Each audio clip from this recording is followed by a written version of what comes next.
So that warmth, that capacity to care, the urge to nurture, the joy of generosity, the joy when you feel that your presence makes a difference to people. That's something we all have. We are born with it. It's really in our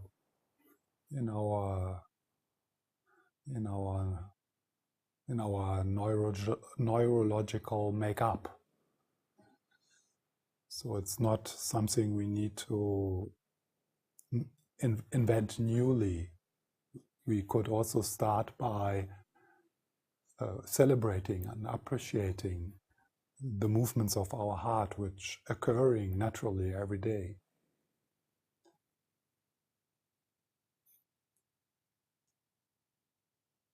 It's happening, but often we don't appreciate it, or we don't take the time to soak it in. I mean, if you watch a baby video on Facebook, there's a movement in your heart. And it's a beautiful morning practice to watch baby videos on Facebook. Maybe better than sitting there, may all beings be happy, and nothing moves inside of you.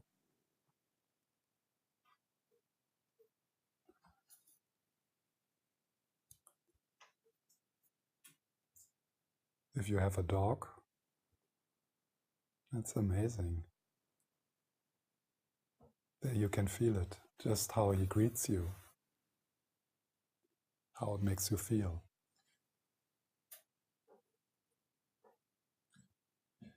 If you like plants and you take care of them and you're happy when they grow, so that's this kind of care,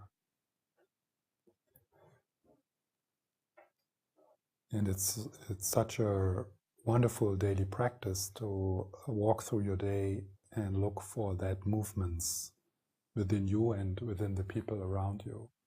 It's everywhere. It's in every bus in Stockholm. You just need to look for it. You could also think, oh, they are also grumpy and unhappy, and I'm also grumpy and unhappy. but you could also, look for a mother looking after her child, or someone getting up, or people being considerate. So in this meditation now, I want to connect you with these simple situations in your life. And first I will give you some suggestion for moments in your life where you received care. So kind of remembering moments, recent, also maybe quite some time ago, maybe even in childhood, where you received care. Someone making a dinner for you, or a friend helping you moving, or just someone saying something nice to you, making a compliment, giving you a gift which is touching you. So for some people it's quite easy to use mental images to have a bodily response, and for some people it's quite difficult. So don't worry about that. We are not going for dramatic experiences, kind of American compassion, Hollywood compassion. No, we're going for those a bit quieter but deeper Swedish movements. Yeah.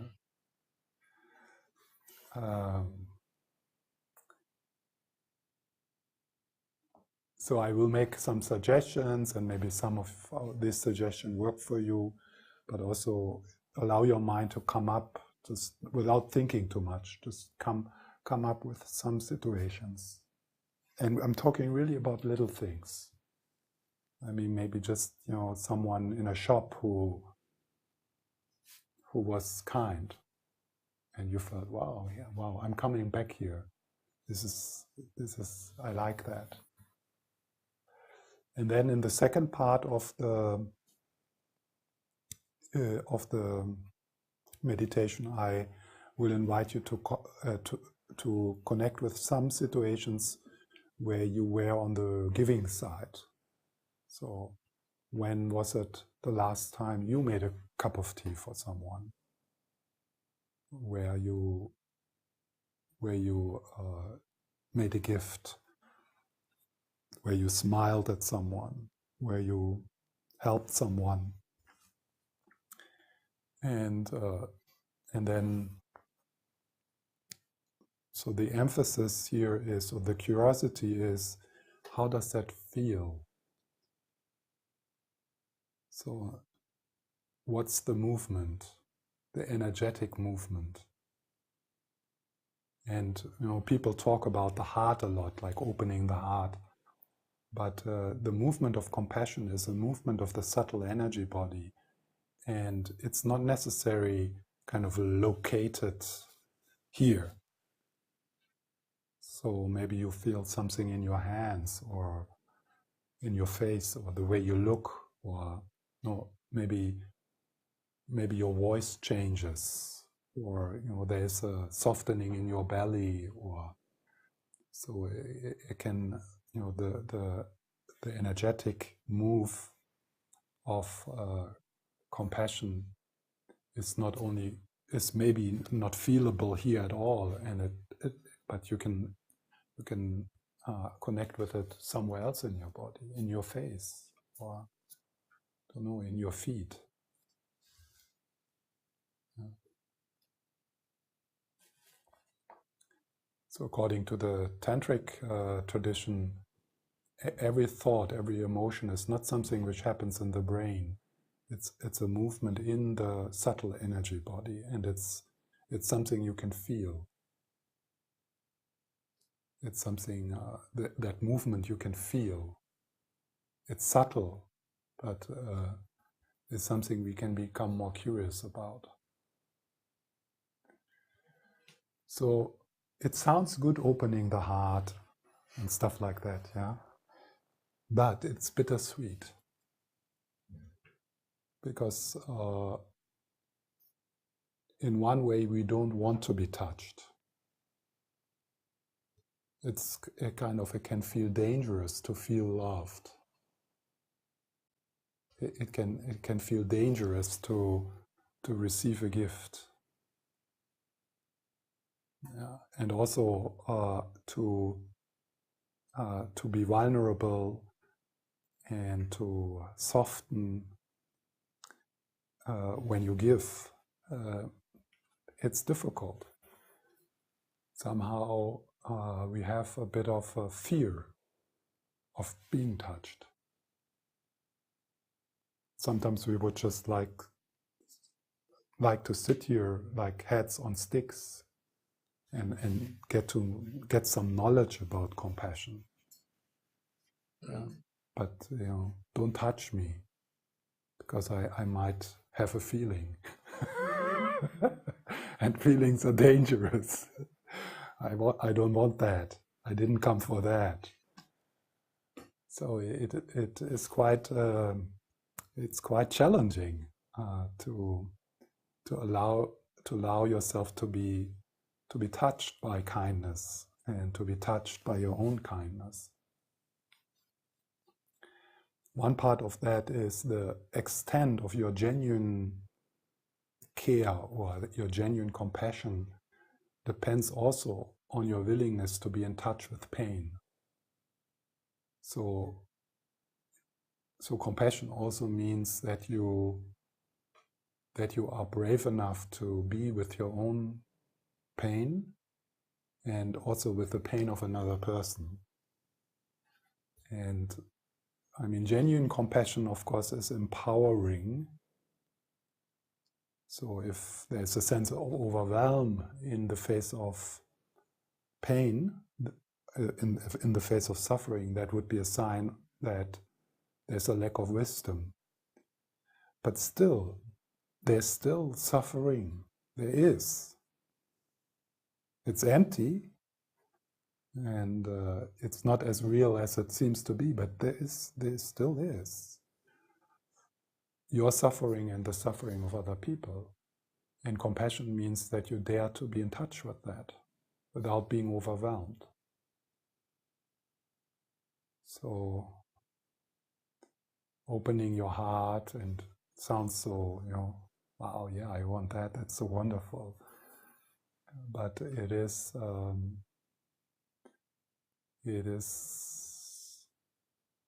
not easy, and you can't open your heart without breaking your heart. In the sense of, you can't open your heart without being in touch with your suffering and the suffering of other people. So that's the wonderful thing in the gradual approach. We move slowly, step by step. Also, try not to be impressed by some ideal ideas of what you think a compassionate person should feel or do, or how a compassionate person should live. Never go for these ideals. We don't strive for perfection. No, we allow growth to happen, but it's not that we compare our growth with some ideas how it should be. Then you're in big trouble if your practice is governed by ideals and you are kind of perfectionist, because then you will always feel you fall short and you are not good enough, and you will start to hide. You will start to hide in the relationship to yourself, but also in the way you present yourself to others. So then it's like a compassion which comes from, I should be more compassionate, but it's not coming from a healthy place, which happens almost by itself. You don't need to think, I need to be more compassionate, I think I'm a bit more compassionate than the others, she is not so compassionate. This is all bullshit. But it happens when we are practicing within the tradition. We have these ideal symbols of compassion. So to celebrate and to appreciate the movements of care which are already happening, you wouldn't be here. You wouldn't be able to sit here if you wouldn't have received enough of that in your life. You couldn't. You wouldn't have not even survived the first 3 years. So probably you had fucked up parents, but still, somehow, or it was the grandmother or the grandfather, but otherwise you wouldn't be in that state. And I can see, just sitting here, being able to sit and listen, shows you have received that. And then also, we all enjoy those moments when we give. And instead of thinking, I need to be a bodhisattva, this is not good enough, you could also celebrate those moments, be aware of them, soak them in, and letting them grow through that, through positive reinforcement.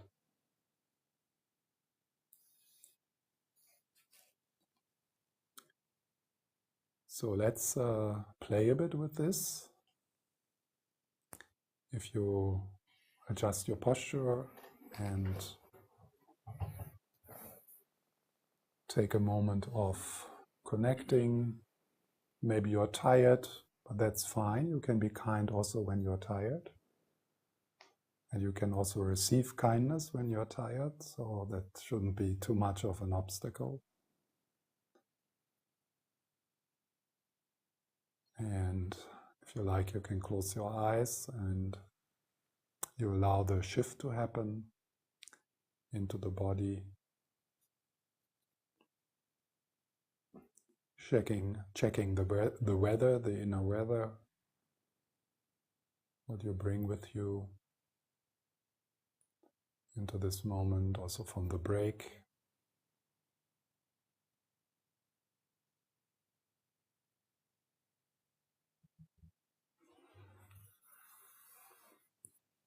Shifting from the head into the body, become curious about your own energy as it is.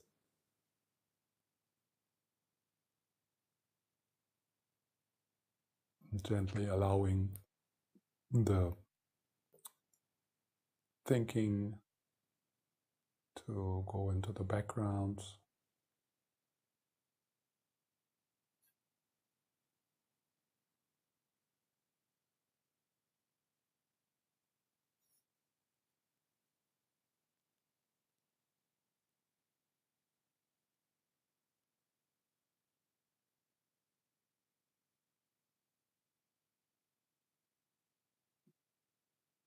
If possible, with the out-breath, release some of the effort, some of the tension, softening a bit in the whole body.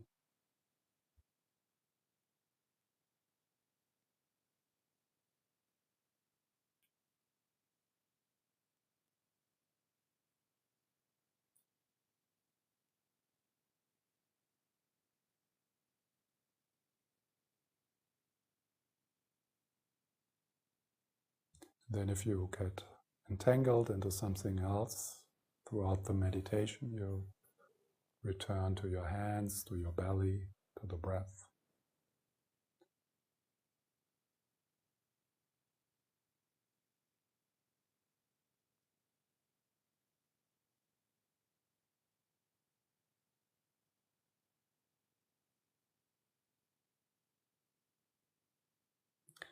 Then we start the analytical process,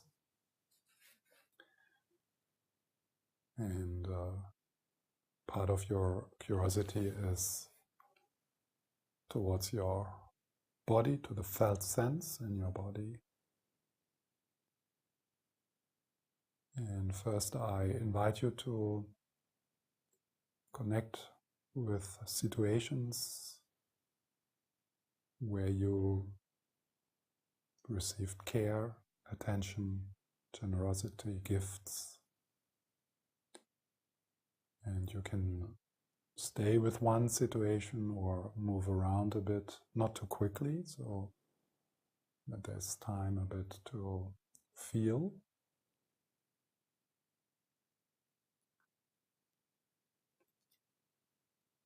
So a situation where someone took care of you, cooked for you, was happy to see you. If you have children, you can connect with situations like that when your child is so happy for you to be there, and you receive that from your child.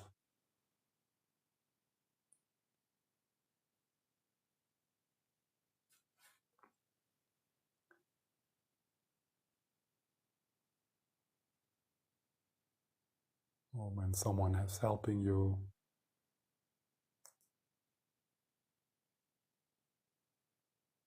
friends who jump in.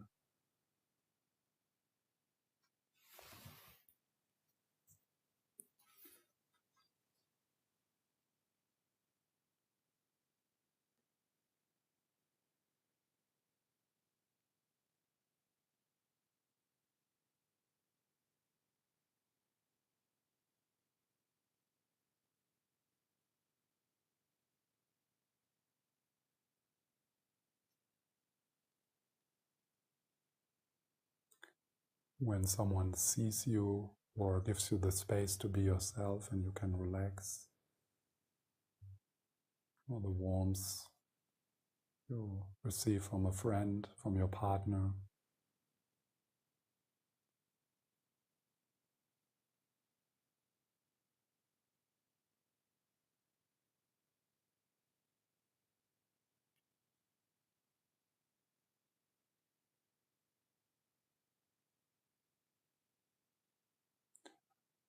Someone teaching you something which is really useful.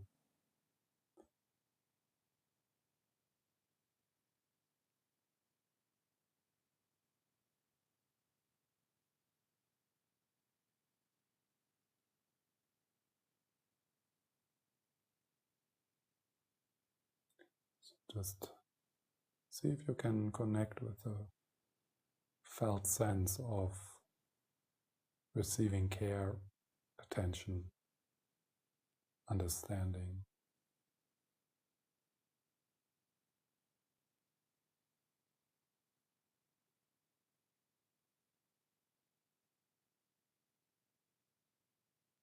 Warmth.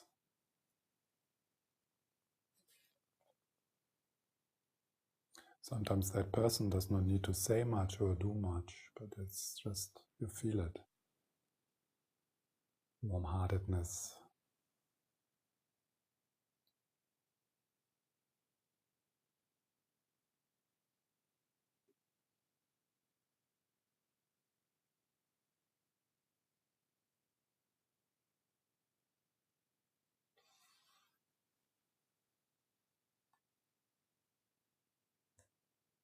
Maybe you can connect with a situation where a stranger jumped in, particularly when you travel.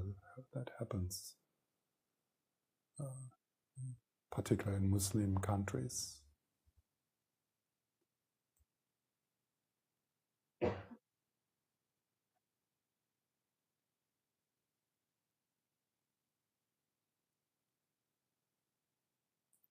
Maybe you had even experiences of exceptional kindness from strangers, just helping you when you had an accident or you were lost.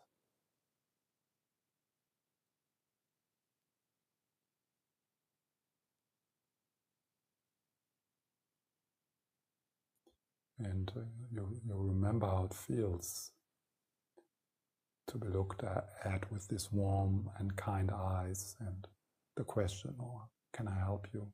How can I help you? To receive that.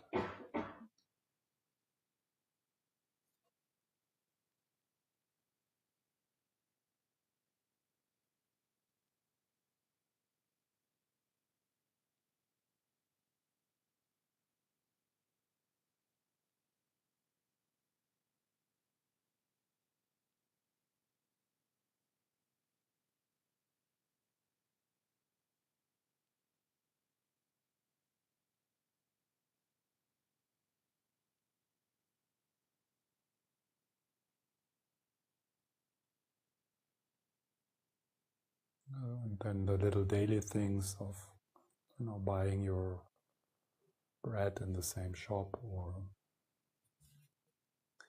meeting the same people when you go for a walk. It's that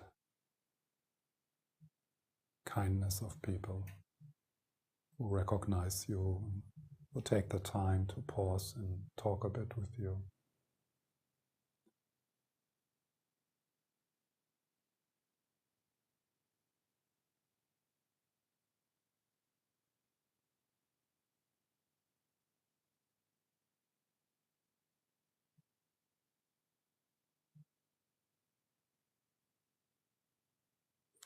And actually, we don't need to go far because this moment, this room, is born from that. Everything in this room. The cushion you sit on, the food you had.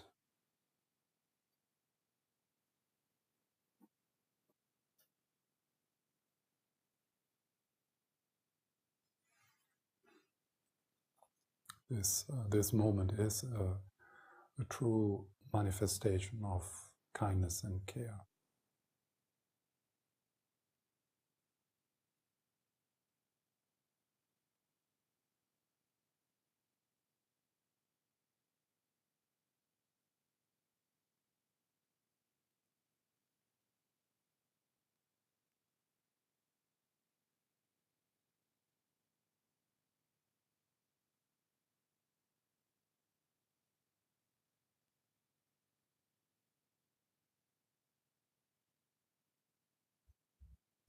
Then, if possible, I invite you to go even further back and to allow your mind to go into the time when you were a teenager or even before. Maybe there's a situation there where you felt the warmth, the care, the kindness. I remember my grandmother cooking for me.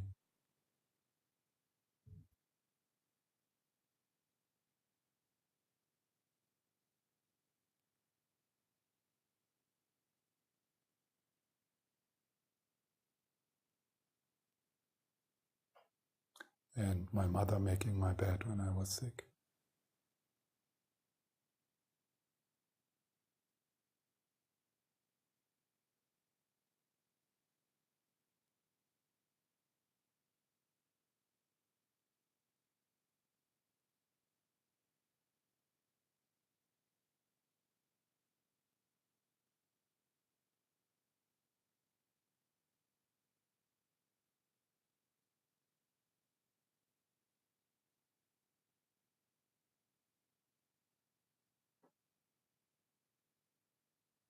So you stay in the aliveness of your body, breathing.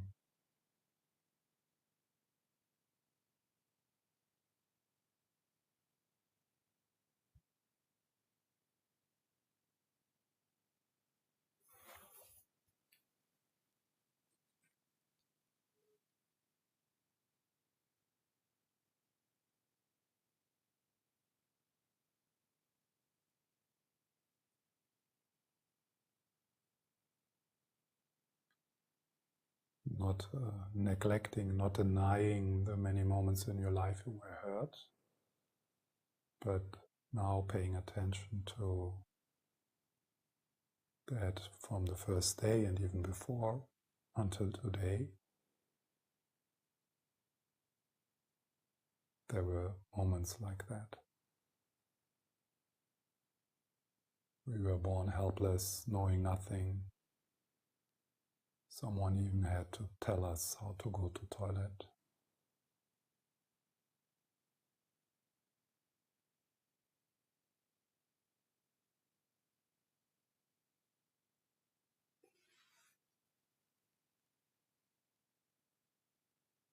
All your skills and your knowledge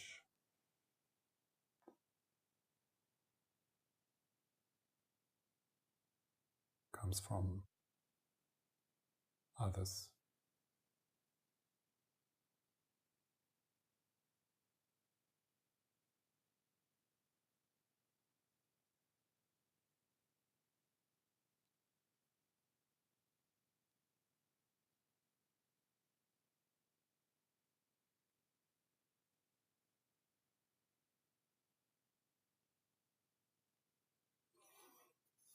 Okay, then we let go of that. Stay a few moments with what is for you.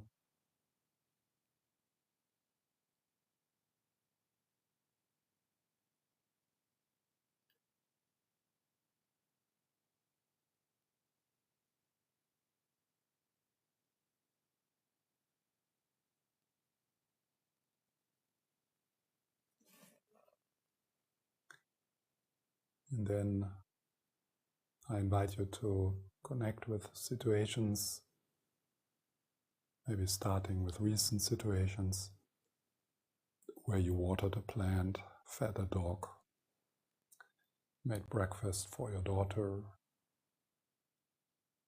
contributed in your work here in the center.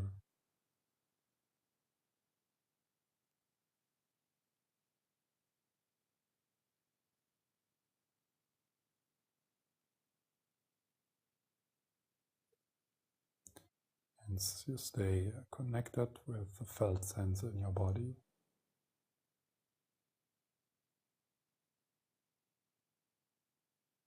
How does it feel to be generous, to help a friend move, to be a volunteer,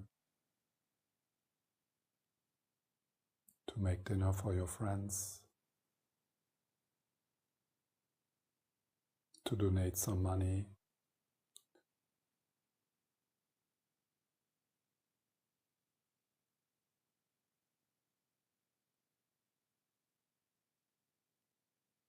to help a stranger.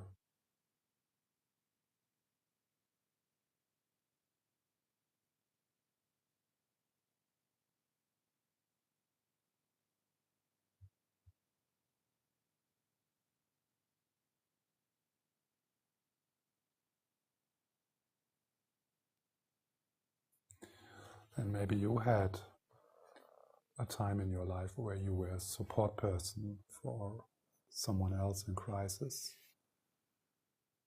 Again, if you have children, then you have that quite often. Sacrificing your sleep and your time and your energy, getting a lot of wrinkles through the worries.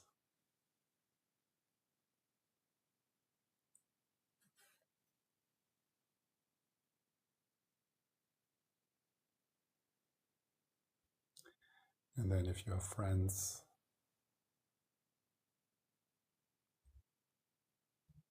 siblings,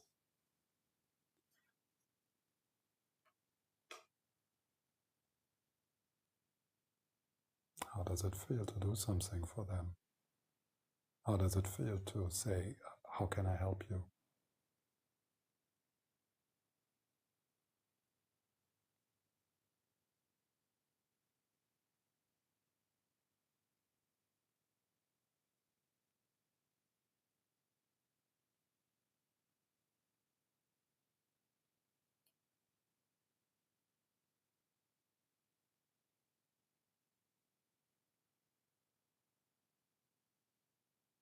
And notice the flow in your body, or the movements or the gestures in your body. How do you look when you look at a person with care? Does it feel in your eyes, in your jaw,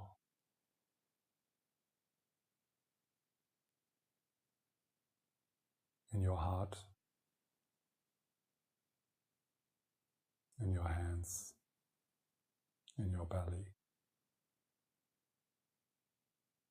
How can I help you?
And then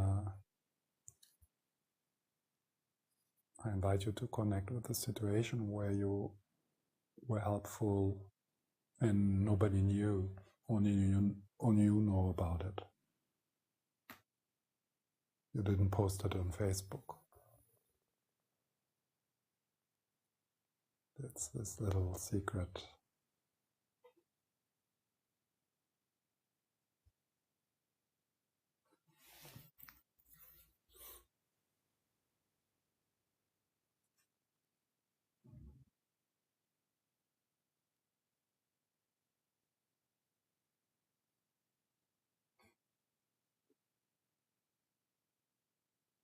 Maybe you picked up a snail from the road.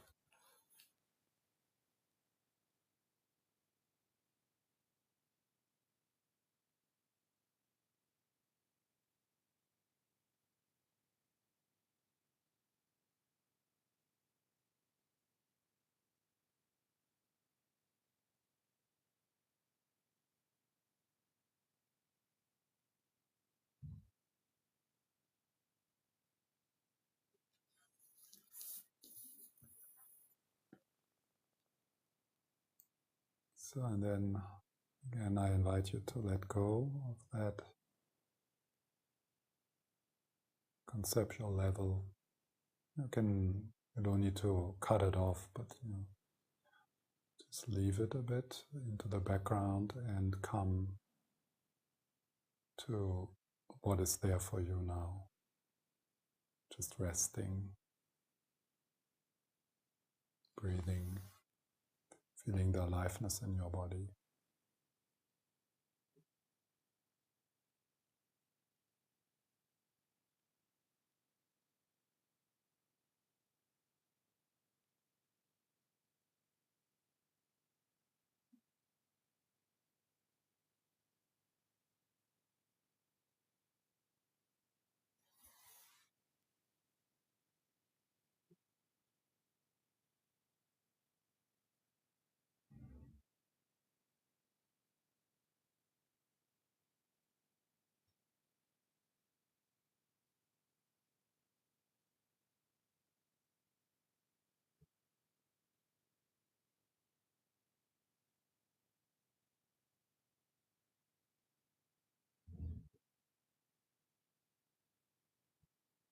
Isn't that all about love?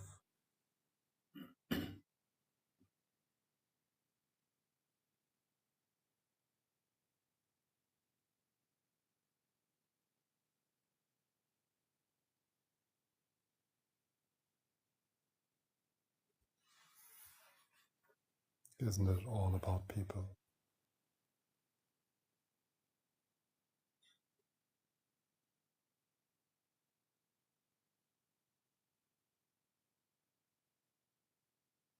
Including the animals.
So my homework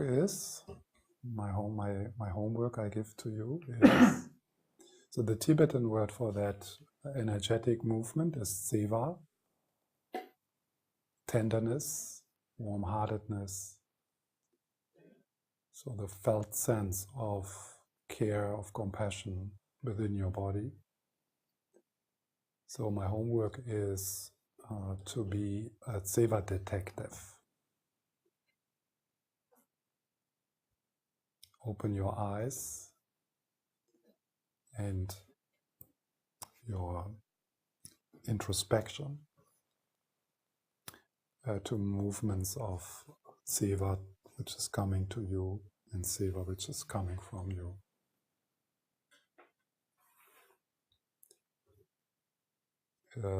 I already said yesterday that we can't control, we can't demand our heart to be open. It's not going to work. I should be, or something like that. But one way how you can nurture the wholesome in you is to positive reinforcement. It's like conditioning your mind towards that which makes you really happy. So celebrating, rejoicing, that's also one term for this. Rejoicing in the movements of your heart, not demanding them to be Hollywood-like. So that would be one way to appreciate, to let it grow, to nurture it. And you start to notice, wow, this is actually the path to happiness. And then not the conclusion, okay, I should do more of that. But just by acknowledging it and prioritizing that acknowledgement, that appreciation.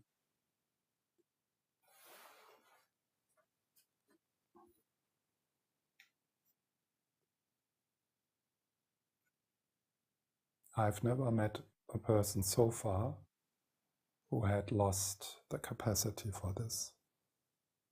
And I've met pretty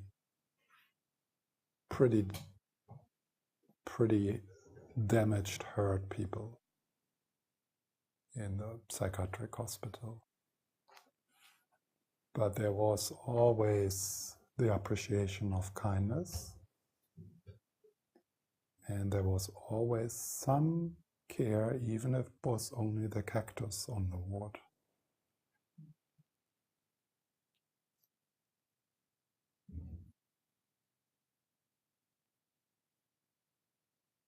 And isn't it inspiring that it seems to be indestructible? I mean, if you know where some children come from, yeah, under what conditions some children grow up, it's amazing that they are still able to heal and to take care of a little bird. It's such a subtle energy, but it's so powerful, so resilient. Not even a German concentration camp could destroy it. It survives there. It's amazing.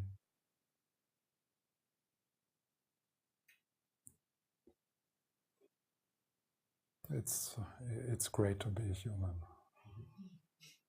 because we are so beautiful in that.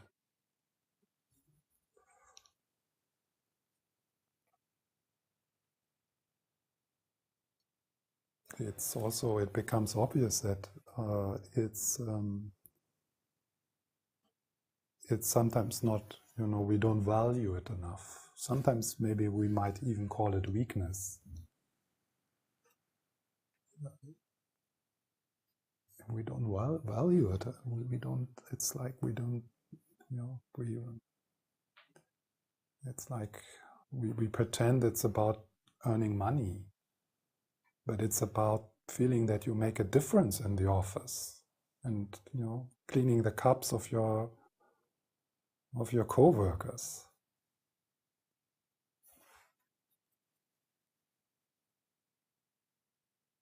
That will make you much more happy than having 30,000 krona at the end of the month.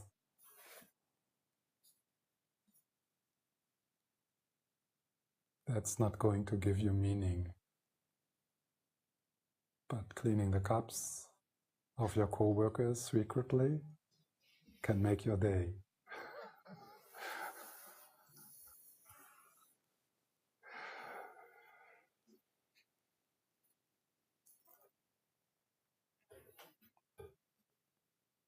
So are there any questions left from now, from this, but also from this morning? Doubts?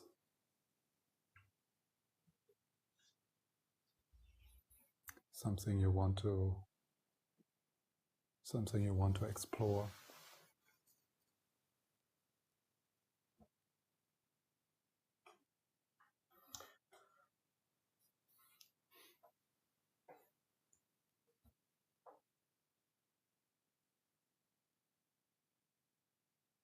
The kindness and the gentleness in the human being.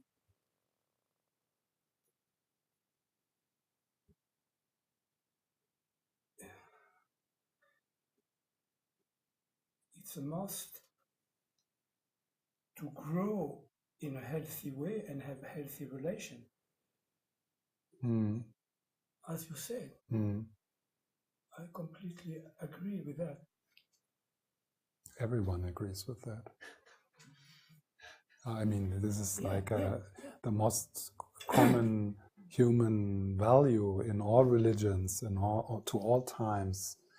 It's like so it makes us who we are, and it made us also survive.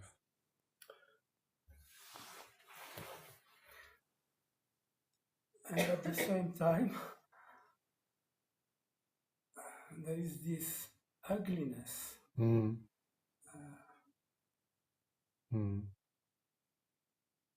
I have a close friend of mine in France. I come from France. He's Jewish, and now he's leaving France to Israel because it's terrible for him to live there. It's not safe for him or for his family. Yeah. And so I look at this paradox.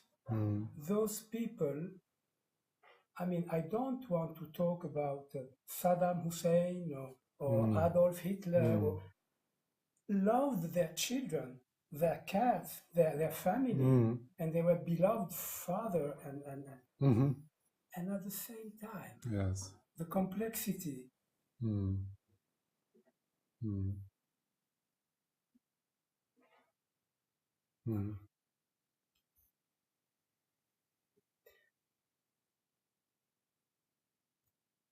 I have the need to see the beauty, but I have the need to see on the other side the ugliness that we have inside us. Otherwise, I'm just painting a Hollywood world. Yeah. Yes. In this meditation, I just mentioned it shortly, not denying the darkness. Yeah? So, yeah. That's so.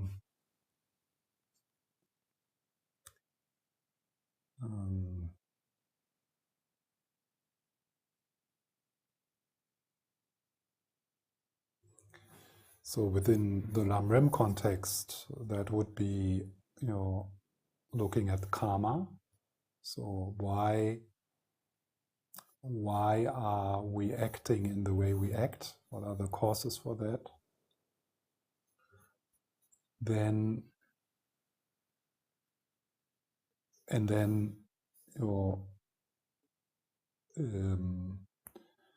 when we understand the causes, to cultivate insights and cultivate habits which prevent us to add to the violence in the world. I mean, to let the darkness within us govern what we do and what we say. I think looking at darkness which you also do in meditation. It's a big part of meditation, as you know. I mean, most of the time we don't look at light in the meditation. We look at the stuff which we don't want to see. So this is very important. On one hand, celebrating your goodness, but also on the other hand, acknowledging that you're also a monster and that the monsters are not out there, and that the monsters out there are there because they are a reflection of your inner life.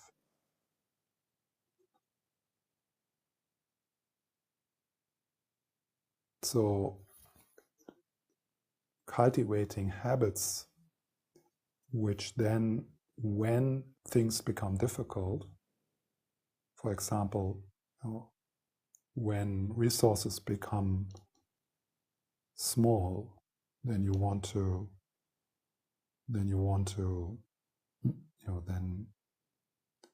suddenly the decent Swedish person goes out of the window.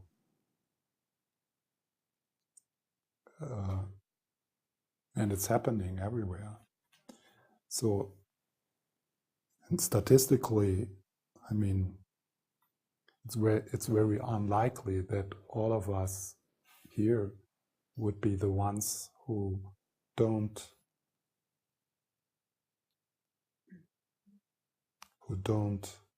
become mean. So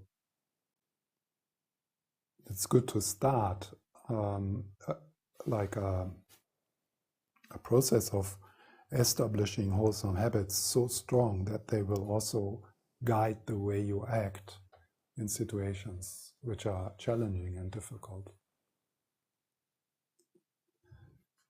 Knowing and getting to know your darkness and knowing where it comes from the Buddhist point of view, it comes from ignorance. It comes from a distortion of reality. So knowing that also helps us to look differently at the darkness in other people which we perceive. So at one point, through self-knowledge, you will not be able anymore to point to other people saying, well, how can someone do like this? I can't understand this. I don't know how can someone torture another person? How can that happen? Saying this is a sign of a lack of self-knowledge. Because you know how you can end up in a place where you are able to torture someone. You have a torturer in you. And so that's how getting to know the darkness in you and others become part of the growing up and waking up of the Lam-Rim.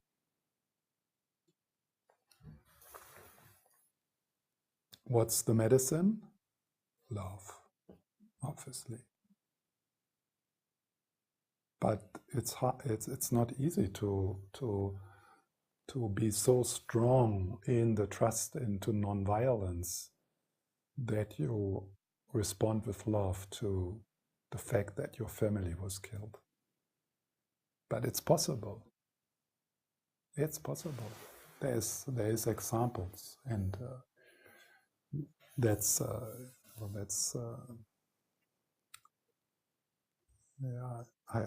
so my inspiration is to be that person. I don't know if but at least that's what I'm working towards. I want to be like Gandhi, like Mandela, like His Holiness the Dalai Lama, who lost his country and has faced so much suffering.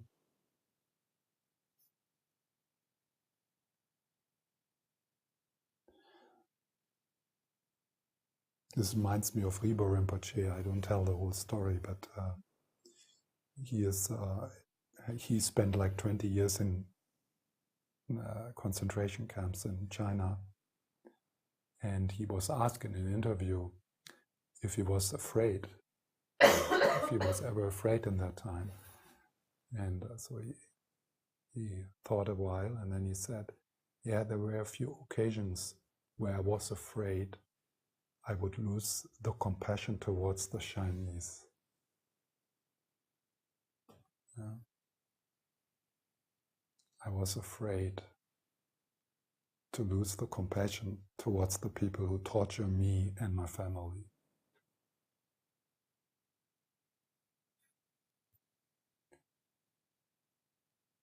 I mean, Rinpo Rinpoche is a bodhisattva, but we can take it as a compass in our life. Even now, we can check. So when we are under pressure, when we have a sense of lack of poverty, so how much can you maintain the deepest values you have? And how can you strengthen the trust into these values?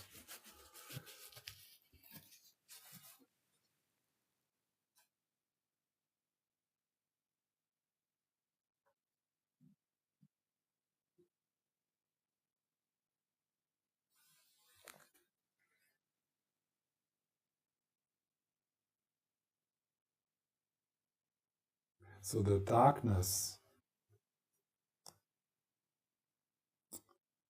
from the Buddhist point of view, from the Lam-Rim point of view, is coming from ignorance.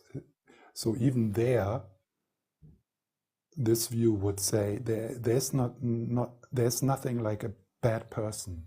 There's nothing like an evil person. Yes, there's evil acts, but evil acts come out of pain and come out of confusion. And they are adventitious. So from the Mahayana point of view, love will prevail because only love is real. Everything else comes from a state of distortion of reality, the dualistic split between I and a separate world. So if that can relax this dualistic split through the experience of emptiness, then the darkness will vanish. It has no foothold in reality.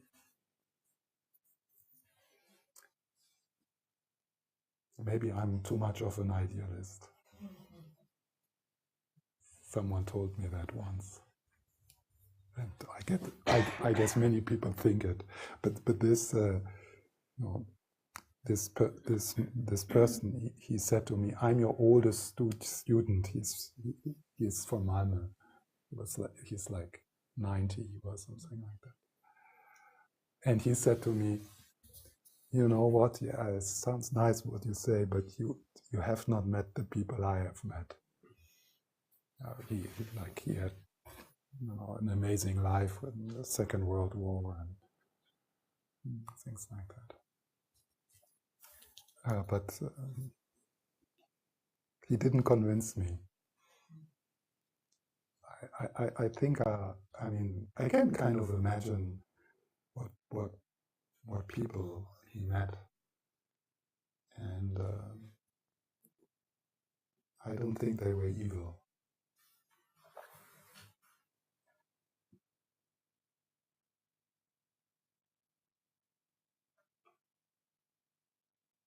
So that's my commentary. I don't want to convince you of that, but I think it's a very important addition to what I just said.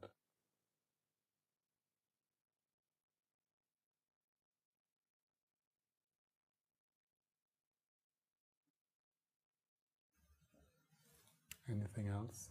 Yeah. No, the thing is, I still maybe I don't have to understand it intellectually, but I'm still confused when I hear that Buddhist monk went to war and killed, for example, from Japan, or for example, Roshi, a wonderful, beautiful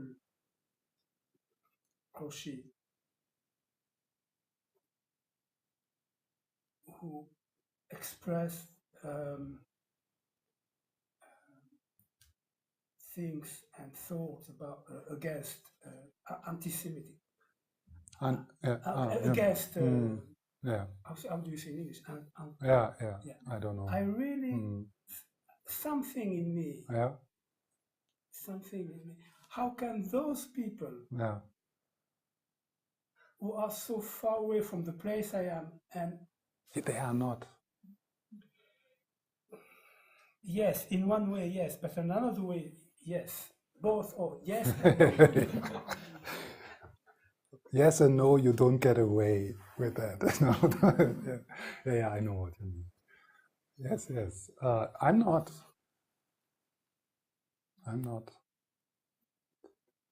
I'm not surprised. I'm not disappointed. I don't have a thought. How can this happen? Why? So because I know. I have been in that place. Yes, but that means for me that I'm unsure. I'm unsure about myself. Sure, you should be. Yeah, but you understand that yeah. This mind is so complex, so vast, so illimited. And sometimes maybe this mind could be completely, as you say, fucked up. And something can happen. So I don't believe in what I believe. You understand what I'm trying to extend this to the... Yes. Yeah. Yes. And I think it's... so, yes, I think this is quite helpful. But from my point of view, I have a deep sense of my innocence. And I have a deep sense of your innocence. And nothing so far in my life has shaken that connection. And I have doubts if anything could shake that. I don't know, but I have doubts. I will fight for it with my life. Are you referring to that we all have this Buddha nature? That's why we are innocent in fact. Yeah.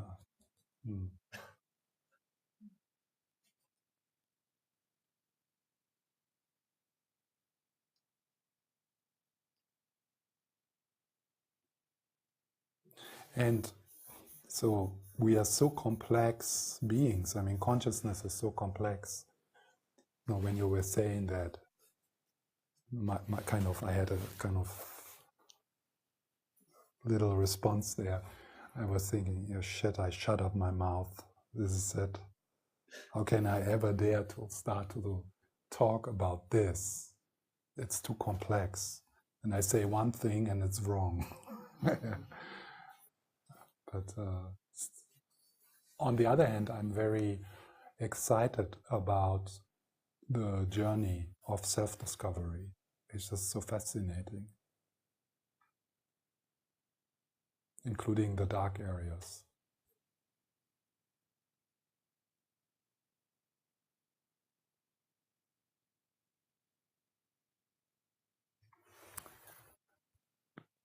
Yeah, so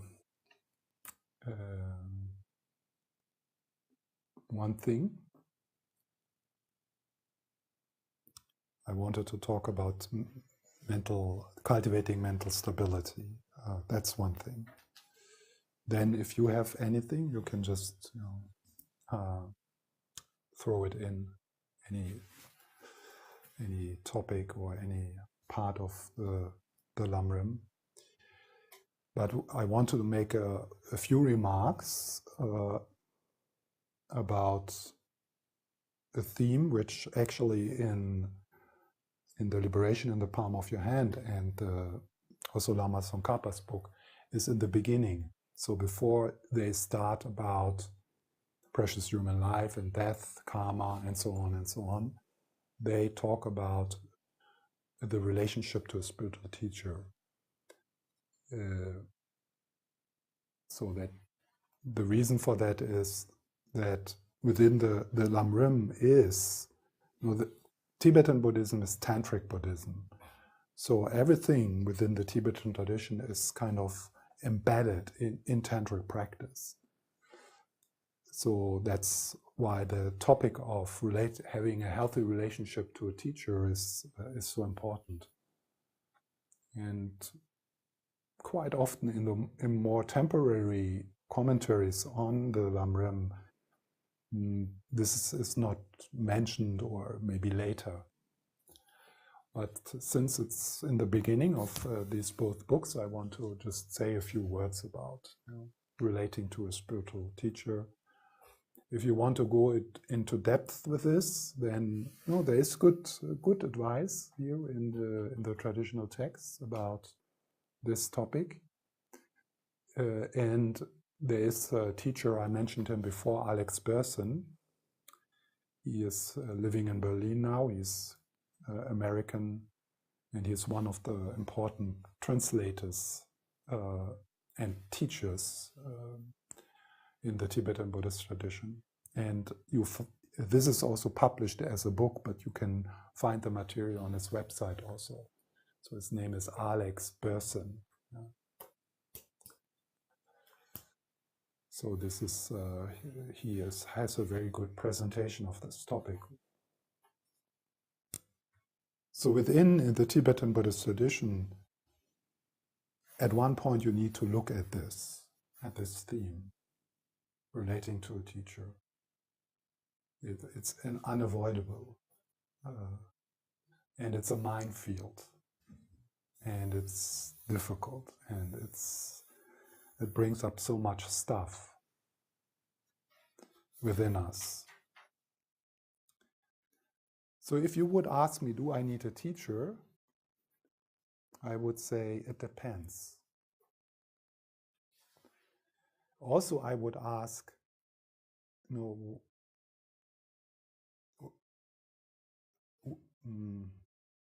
for what? And so, what are you looking for?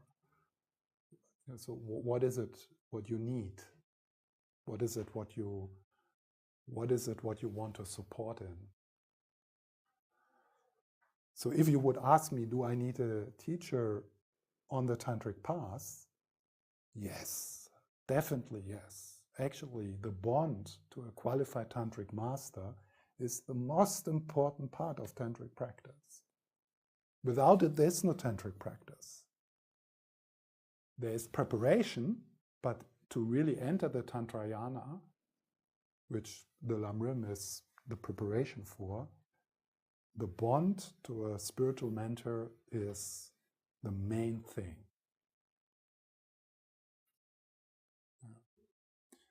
But there's many Dharma doors. So it's not that you would be interested in or suitable for entering the Tantrayana. So that's why I would say it depends. It depends. Also, there's different levels of teachers. So when they talk about relating to a spiritual teacher within the Lam-Rim context, they're actually talking about the tantric path. So if you would read the traditional descriptions within the traditional Lam-Rim lectures, the Lam-Rim books, then it might be not that useful for you there, because it's preparing the student for becoming a suitable vessel, becoming a suitable student for the tantric path. So what kind of levels of teachers are there? One level could be something like a meditation instructor. So do you need a meditation instructor? I think you can learn quite a lot from some meditation apps. Yeah. So in a way, you also would have a kind of a teacher there, but you wouldn't have a personal relationship with the teacher. So some of the kind of mindfulness practices, you can get yourself a good book, do an online course, and you can learn a lot, and it will definitely benefit your life. So if you are in a place in your life where you're looking for some tools to handle stress, to handle anxiety, to connect with joy, that's definitely a possibility to seek out either live meditation instructors. There's a bit of advantage there, I think, this kind of personal contact. Yeah. So even if you don't establish a relationship with that meditation instructor, still there is something, something comes across which I think it's difficult to transmit through a meditation app or through a book. Then, there's like philosophy, Buddhist philosophy or psychology teacher. So it's like a lecture. You can actually go to the university and receive teachings like that. And you never have a personal relationship to that professor or to that teacher. It's about knowledge. And some people relate to His Holiness the Dalai Lama like that. Yeah? They go to a lecture, and for them it's like going to a Buddhist philosophy lecture. And that's it. And His Holiness is also a qualified tantric master, but for some people he is a Buddhist philosophy professor. And they learn something from him, and that's fine. It's wonderful. So it depends on you what kind of relationship you want to have with the Dalai Lama.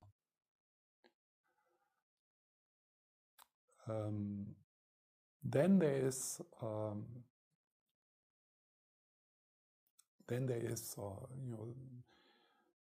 like people who are slightly more experienced like you, and they become like mentors. So mentor, I mean, it's someone who knows you, with whom you have a relationship, and with whom you can sit down and share your experiences, and where you can get some feedback, and maybe someone who has a bit more experience, so he can kind of reflect back to you what would be helpful for you. So that kind of relationship can at one point be very, very, very helpful, very good. It could be also a kind of peer mentoring. So like just a group of people coming together and sharing their experiences, and the difficulties, and learning from each other. So that's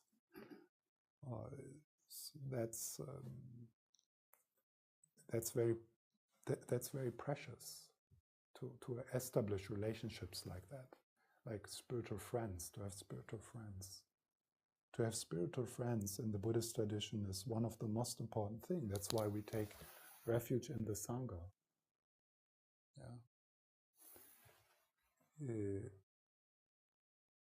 Also the Buddha, in a few occasions in the Pali Canon, when he was asked what is important on the spiritual path, number one is spiritual friends.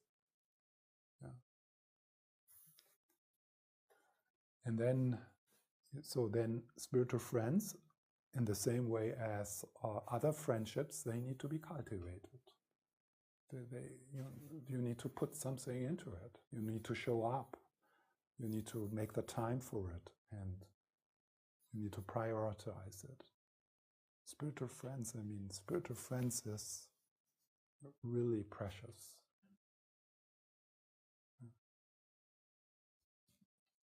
So, and then mentors, I think it's a pity that this kind of mentoring is not so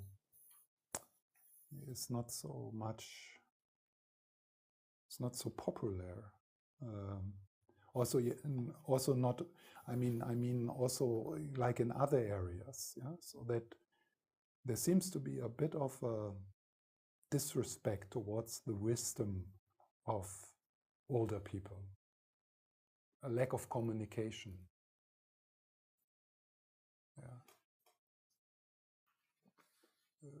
Just learning from the life experience of people who are 20, 30, 40 years older than you, and listening to them. And being kind of supervised by them. So to find people like that who can supervise who have loving eyes over a period of many years on your path and on your development, I think it's very helpful. So, and then we have the relationship to a fully qualified tantric master like Lama Sopa.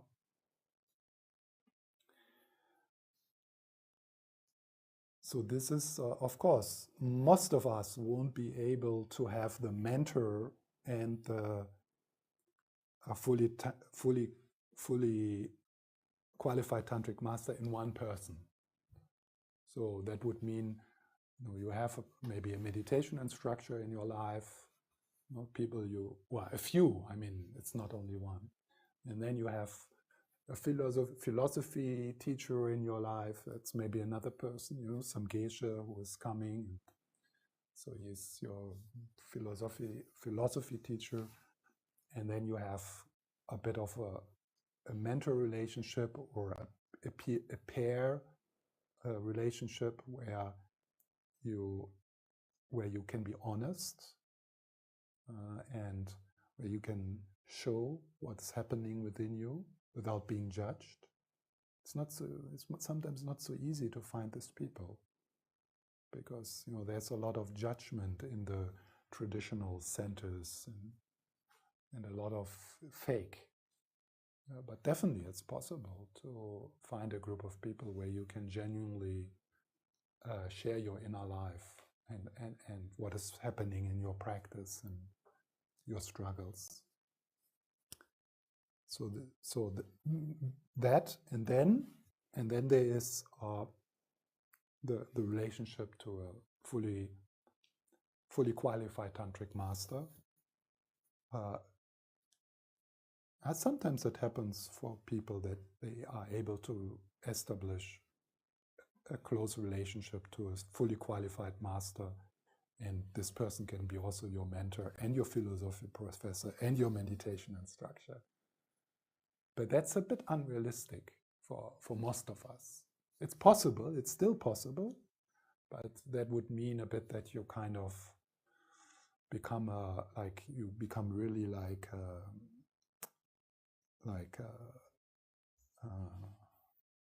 you have really prioritized your awakening. It's like, this is it. This is what my life is about.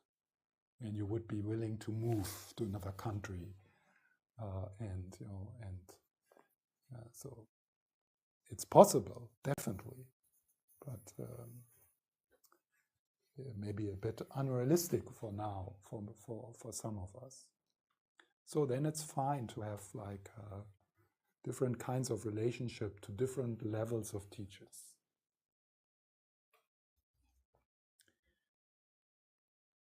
You can do a lot by studying, learning, reading books, starting to establish your own practice.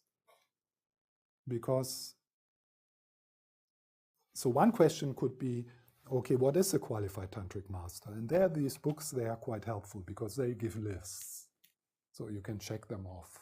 So what is a qualified tantric master? And the Tibetan Buddhist, 10 points. Yeah, and then another list with another 10 points. So that's, you can check. But the other question also, what is a qualified student? And how can I make myself qualified? How can I make myself a balanced, mature person? So that I don't bring my neurotic shit into the relationship with the master. How can I become a qualified student in the sense that I am able to recognize charlatans, cults, people who want to take advantage of me. Yeah. So how can I, get enough knowledge from the traditional scriptures, from my philosophy professor, from my meditation instructor, so that I can see myself, I can recognize myself when a teacher goes astray. And that could be a few lifetimes, yeah, to do that. Yeah. So you don't need to feel, oh yeah, so I need to have a master or something. Yeah? So take it easy. There's a lot you can do. There's this. It's a bit of a cliche, but there's some truth in it when they say when the student is ready, the teacher appears. Yeah? So how do you create an inner condition through your own practice, through your own knowledge, through your own also psychological development, so that a bodhisattva thinks, okay, it's time. I'm going to embody there. I never wanted to go to Malmö, but to Stockholm, but it's worth it for that person. Yeah. And then he comes. Yeah. She comes. And also the power of prayer. Yeah. So the power of prayer. May I always be under the supervision of qualified Mahayana masters. Yeah. I mean, they're around. Yeah. So it's just difficult sometimes to recognize them.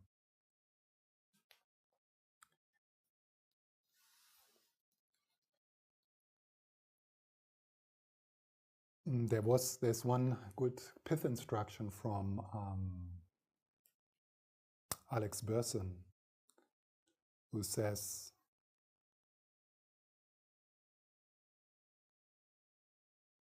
looking at the qualities of your teacher without denying the shortcomings.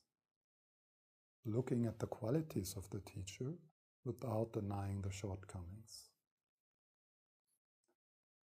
This is a good advice for marriage also.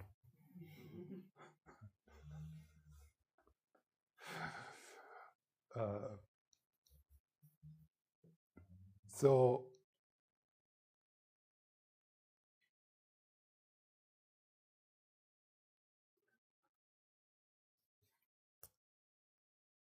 when you enter a relationship to a fully, like a tantric master, this bond you create is very, very important, and you would want to protect it, that bond.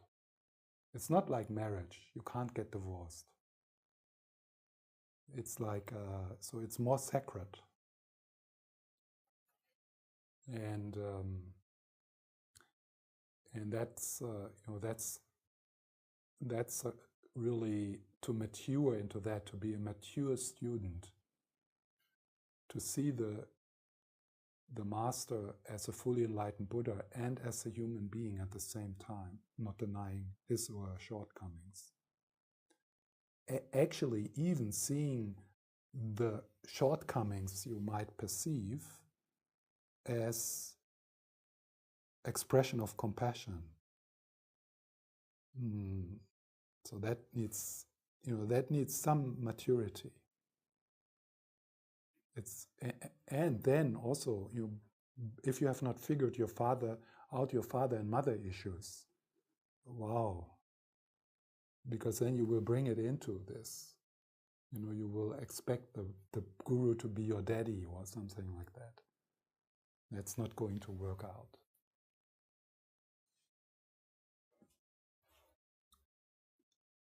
So a safe place to kind of lean into the potential of relating to a tantric master.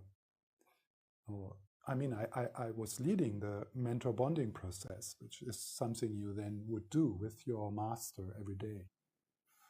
This morning, so to lean into that, of course, you can start with, His Holiness the Dalai Lama, Lama Sopa, so that you can kind of feel into the potential for you of this kind of practices, and it's safe. Guru Yoga with His Holiness the Dalai Lama is the safest thing in the world. It's not going to go wrong.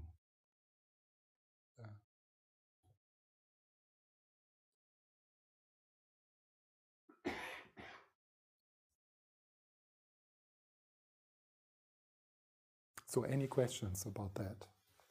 This was really just like random comments. But if you have some questions, yes. When establishing your practice and choosing your path, I found that it can be quite difficult sometimes to know when to stick and when to choose. Because difficult can be a good thing, and a sign that it's the right path. But you were also mentioning before that it can be unnecessary, being difficult for perhaps a too long time. So do you have any signs to what to look for? Are you talking now about a practitioner, about you? I guess you talk about you. So is the question like trying out different traditions or within one tradition? Or I think I'm speaking quite broadly, general, quite general. Yeah. What kind of meditation you choose. Yeah. Yes. It's a complex question, as everything is complex. Yeah, so let's see.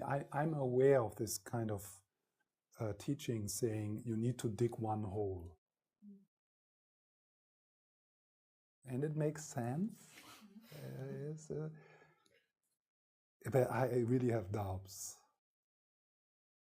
And in my own, little experience, like observing the spiritual life of a few hundreds of people, also a lot of friends, I don't see that the ones who dig in one hole are getting any deeper, or that their practice is more healthy, or it's more the opposite, actually. They dig and dig and dig, and it's boring, and they don't like it, and it's frustrating, and just discipline keeps on, and fear and guilt keeps them digging. So I don't buy that anymore. Of course, the other extreme would be kind of spiritual materialism, jumping around, and going shopping. This could be okay for 5 years, yeah, like in your 20s, yeah. That's the other extreme. So I wouldn't recommend that. But a bit of testing and trying, I think is reasonable. And what I see, certainly in myself, and I always have done it, but also when I see my peers, the ones I'm practicing now together with for 30 years, it's helpful to look into other traditions and methods. And it's even helpful to kind of switch a bit into another tradition and, kind of, I mean, those people from the Tibetan Buddhist tradition who do a few Goenka retreats, finally they get to meditate. And it benefits them. And then obviously I'm also advocating some kind of psychological or psychotherapeutical work. And those people who do it, I see how they benefit from it, definitely. Someone meditating for 25 years and then doing a psychotherapy, wow. Suddenly something happens. Because all this meditation stuff was spiritual bypassing. So I like this kind of integral thinking. Also, I'm a Ken Wilber fan, so that's coming a bit from there also.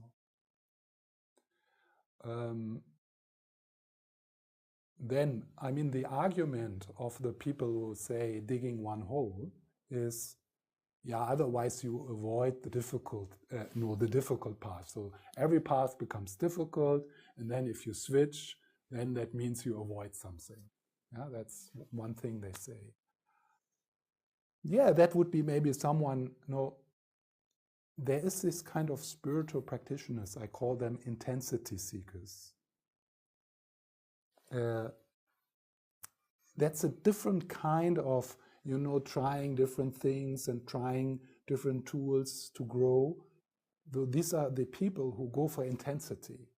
So they go into the intense spiritual practices. And it doesn't matter where they come from, these practices, because it's about special spiritual experiences. And this is, I mean, again, you can do this for a few years in your 20s, but, it's not about intensity. Like, it's not about special experiences, the Buddhist path. It's about being human. And spiritual experiences, they come and go. It does not mean that you become an easier person to be around. So this kind of intensity seeking thing I see as a bit of a problem.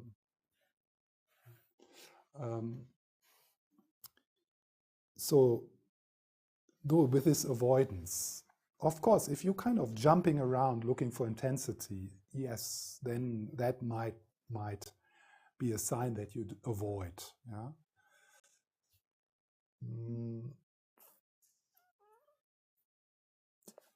One thing there is, I have trust. If you avoid something, it will come back. You can relax. Don't think, do I avoid something? Do I avoid something? Should I stay in this job for a few years longer because I definitely can learn something, and when I go away and look for an easier job, then I avoid something. Don't worry. If there was still something to learn, you will meet it in the new company.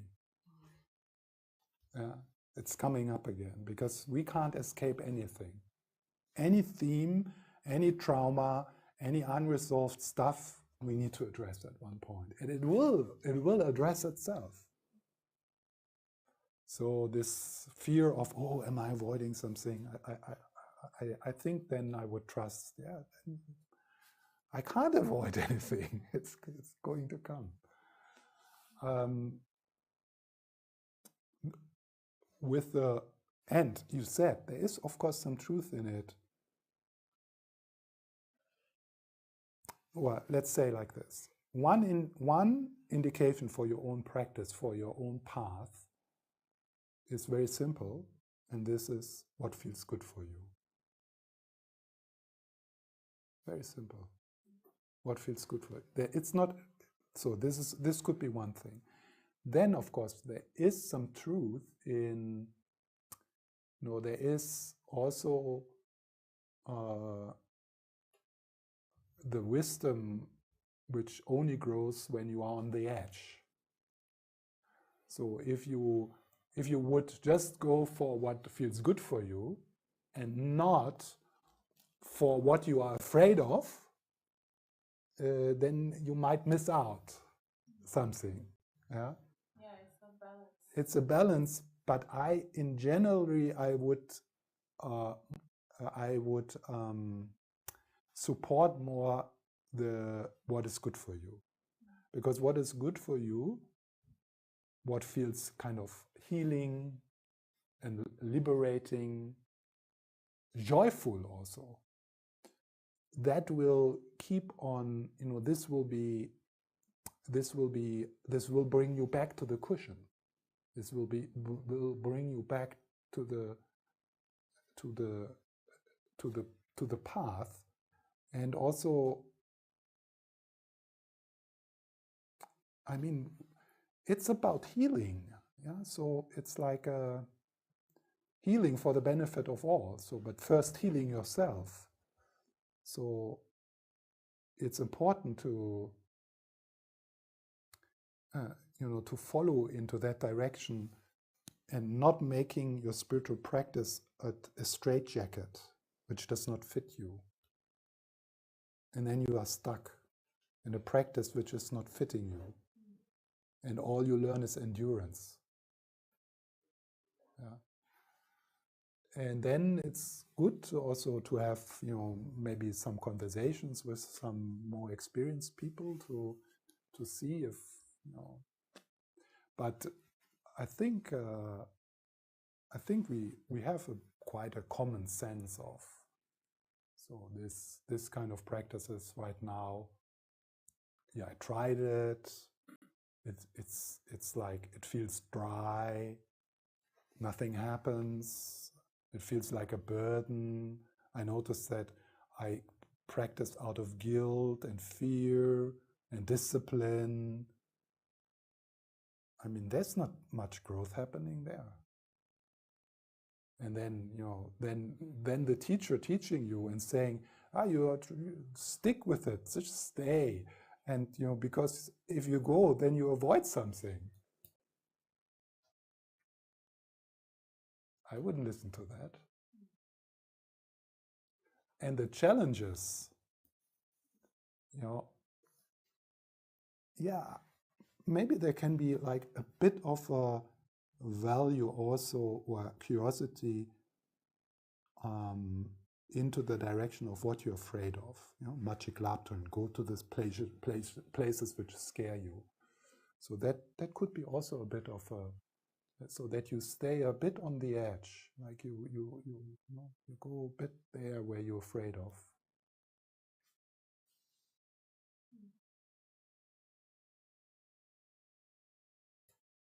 Is there any second thought about this? I think it all sounds great. Okay, then I'm happy. Yeah.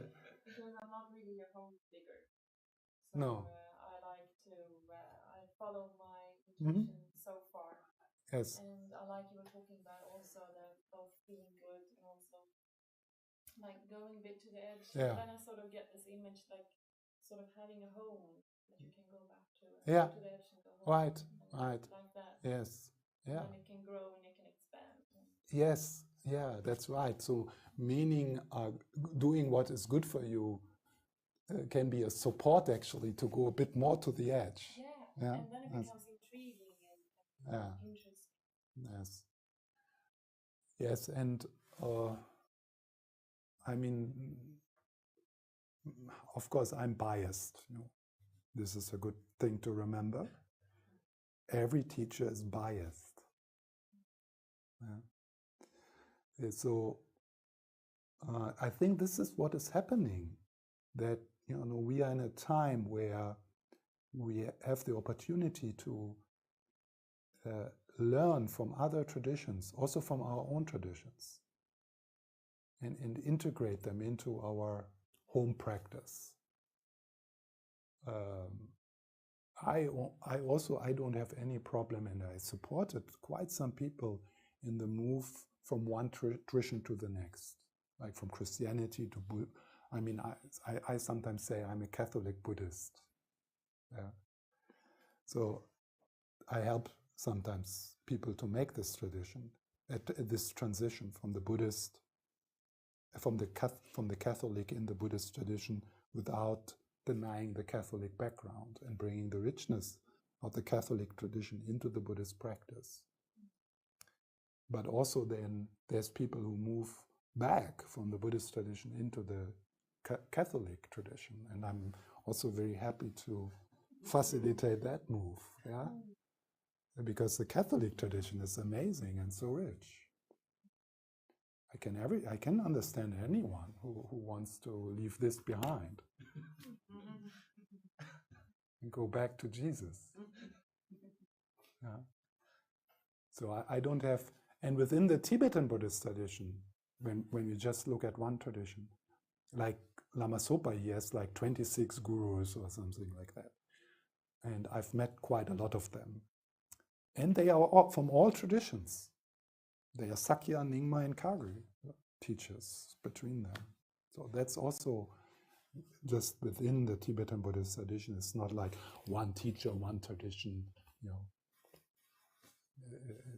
It's not like this. There's some practitioners like that, but the trailblazers, they are, you know, they have a richer background. And then on top, again, some advertising for psychotherapeutical work. I mean, this is so arrogant from the Tibetans to think that there is no wisdom in the West. And this arrogance is kind of spreading in some, you know, in some Tibetan Buddhist cultures, also between Westerners. So and of course, I mean, you know, as if the Tibetans or the Buddhists, the Indian Buddhists, are the only one who discovered emptiness. But they think that. Many of them think that. So this kind of curiosity and openness to explore different healing paths. And Lama Sopa does it.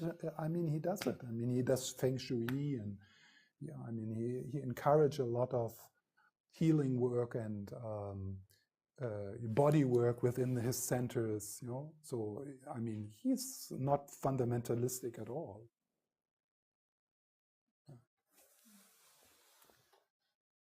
So I want to encourage you in the integral, curious, playful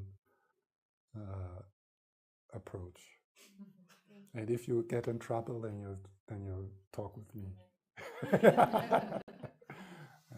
Yes. Yes. What is your comprehension of the 1,000 songs of Milarepa, and this digging, and this staying, and this devotion, and this dedication until the end of the end of the beginning of the end? Mm-hmm. What? Yeah.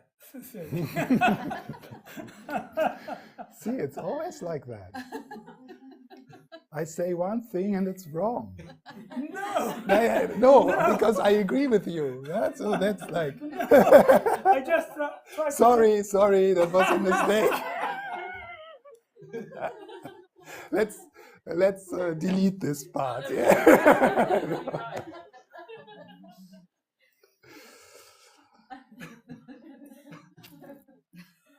Okay. Let's see, how do I integrate this in myself? Yeah.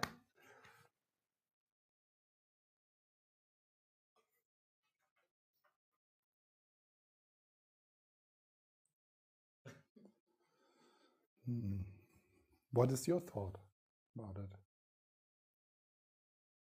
Do you think it's do you think this would be like a kind of path which would be accessible to many people? Like, here? Or I don't know. Yeah, me either.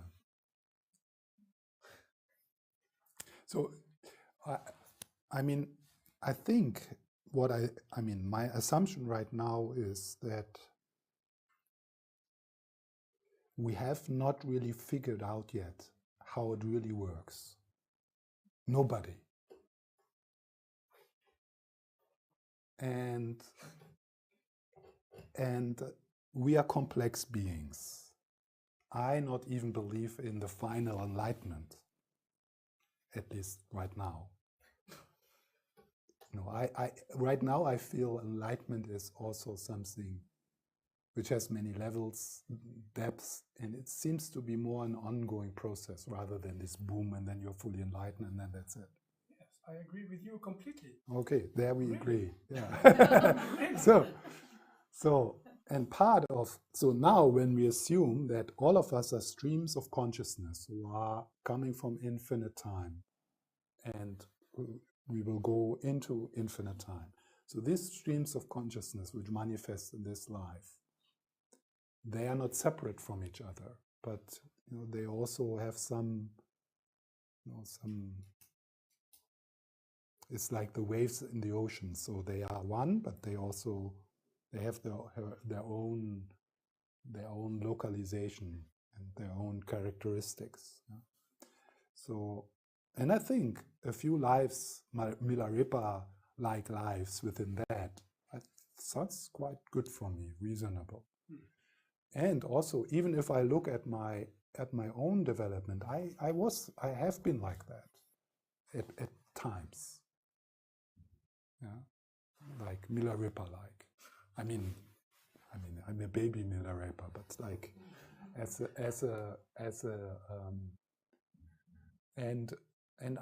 I get, I told about this young man who want to go to Thailand to suffer a lot. I can completely understand this. I could be one of them. I could find myself in a Burmese monastery, not sleeping, not eating, in the heat on the concrete floor. I could find myself like that. So I have an appreciation to that. But then also, we are all in different places. We need different things. First, it would be unrealistic, or one point is, it would be unrealistic that for many of us we would have this kind of relationship to a spiritual master.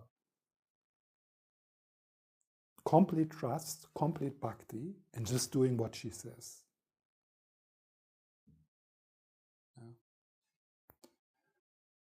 Yeah. So I have doubts that the Milarepa model would be kind of practical and would give a lot of results, because we want to have results in your practice. Results in terms of putting down the burden. But then, sometimes something in this determination in Milarepa's practice, this really going for it and making it the only thing in your life, I think that could be also a part of the intention in a more integral approach. So you're not sticking to just one tradition, and you're kind of you're open to work on different levels. So you do shadow work, you do body work, you do work on the ethical level, you do shamatha practice, you do bodhicitta practice, you work in your relationship. So kind of the full package.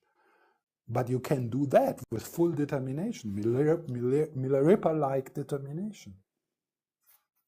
But how can you live without determination? Completely with determination. Completely, 100% determination. To live? To live. In everything. Everything you do, you do it completely. Otherwise, it's not worth. Yeah. But can't you do a Jungian seminar with that and then do a Goenka? But the only moment when you leave it completely, and you are completely in this moment, it doesn't matter if you are washing the dishes, or if you are making love, or if you are studying Jung. Yes. Yes. Mm-hmm. And I don't see anything to argue about. No argument, but just I'm trying to express something and to check with you if you understand what I'm trying to say, and to, with your experience, to correct me maybe, or to give me other vision.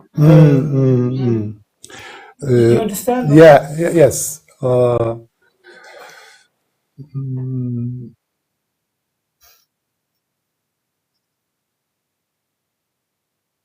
So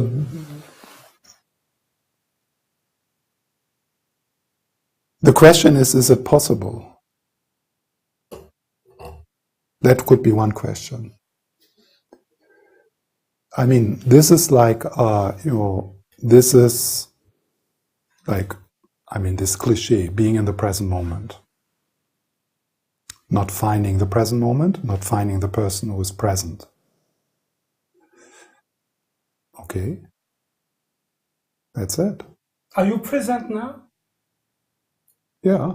Yeah, me too. We are present now. Yes. And I'm asking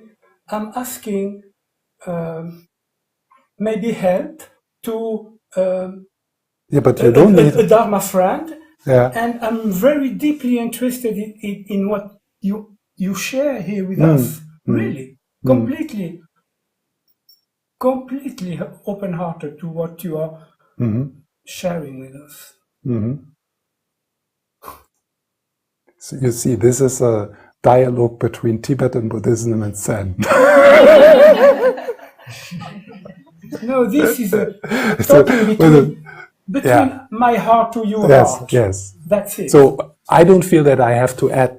I don't feel like that I need to add to this. I don't feel there's something. I mean, there's nothing to give from my side. Nothing to add.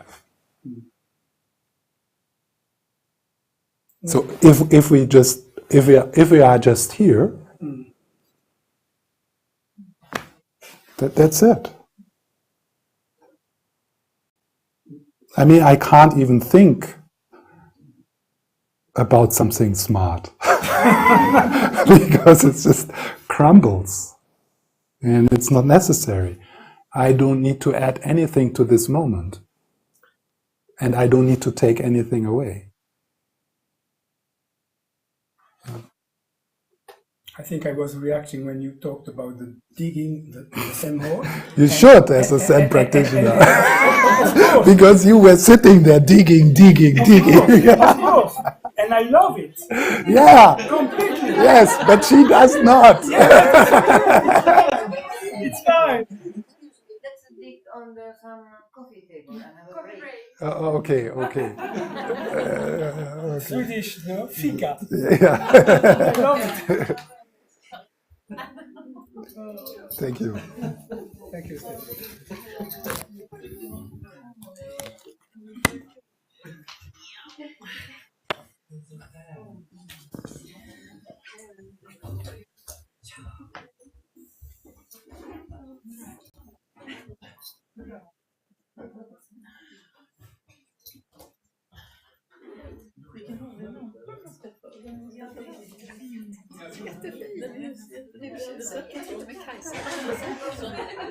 Man hittar på någon loppis eller också är det någon sån här superstylad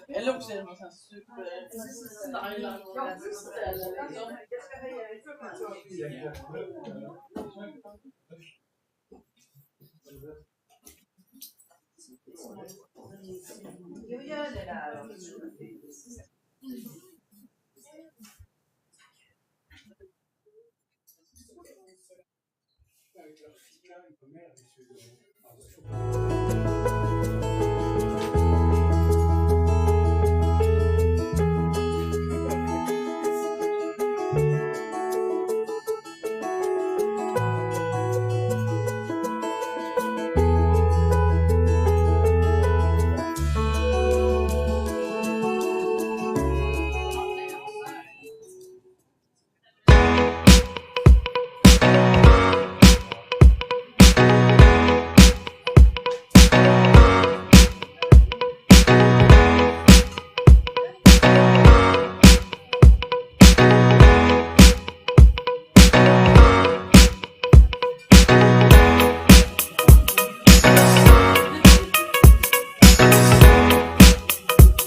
After so much talking and conceptual meditations, let's take the opportunity to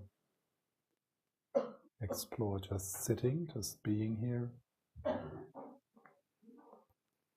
So I might say some things, but they are kind of just reminders of inviting you to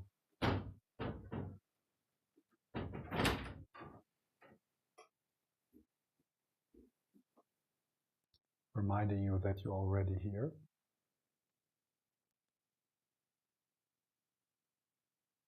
And that there is no work needed to be here.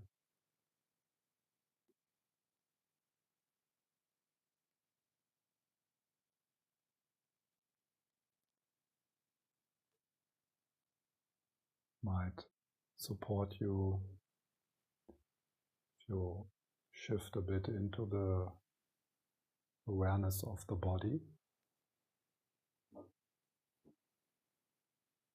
but not in terms of concentration, but in leaving what is happening for you, leaving it alone, leaving it as it is.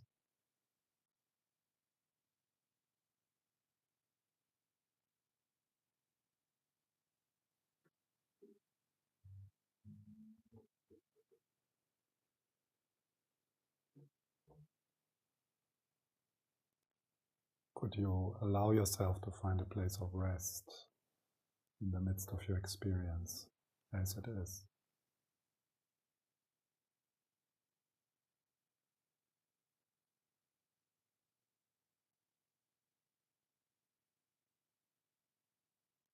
Like finding the eye in the storm.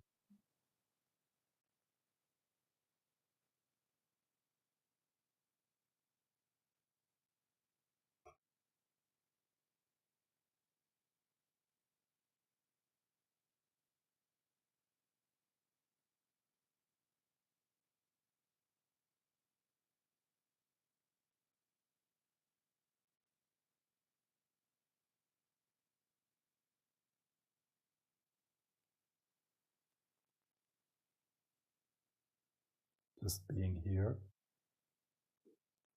not knowing where here is.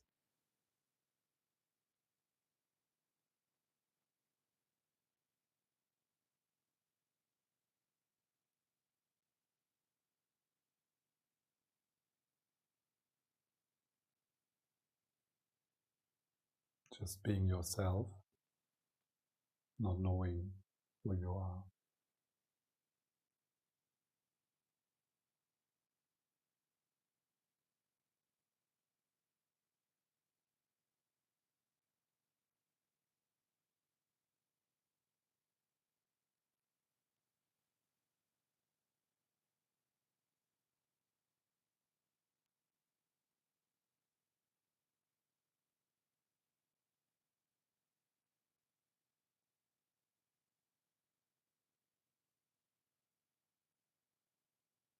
This moment is already what it is.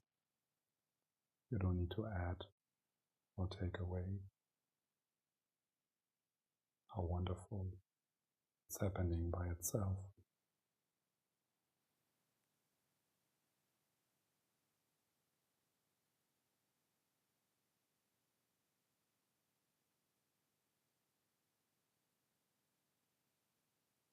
There's nothing to do, nothing you need to understand.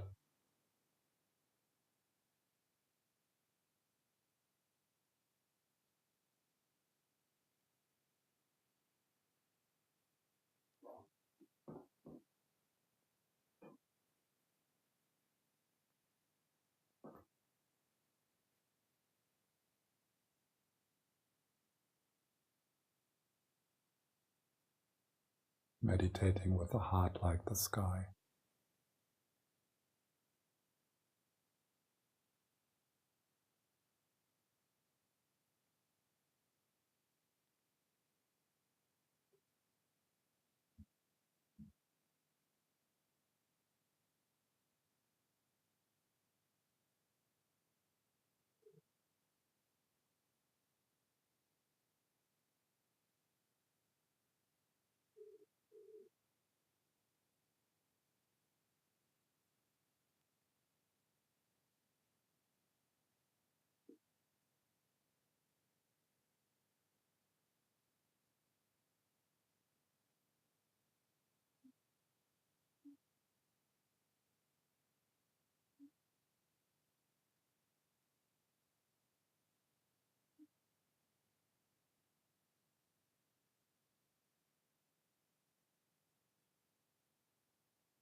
Sounds, sensations, thoughts, our vibrations coming and going.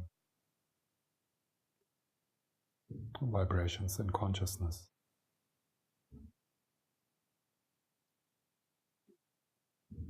But there's also space. There's also silence, stillness, peace.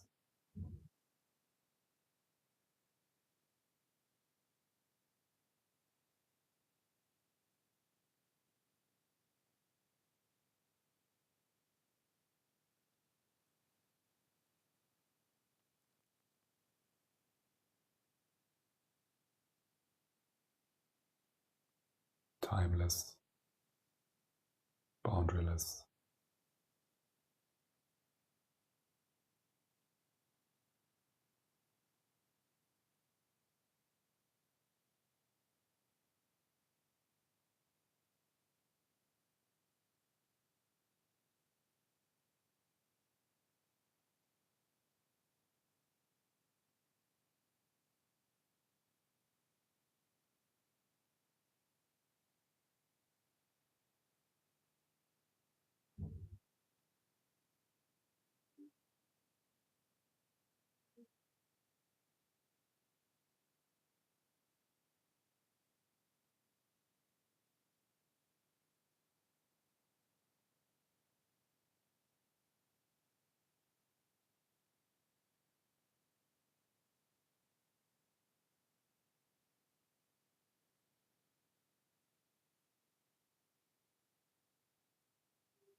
Even the sounds are in the nature of stillness.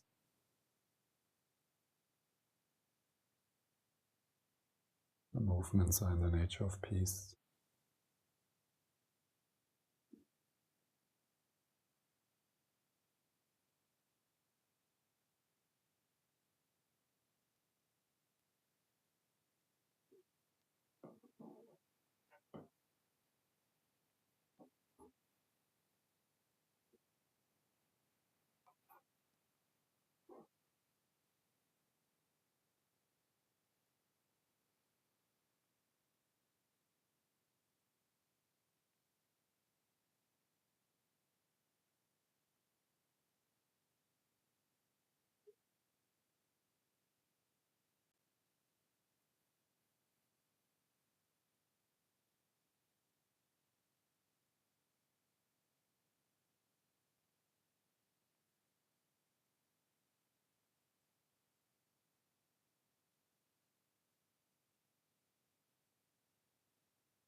Listen.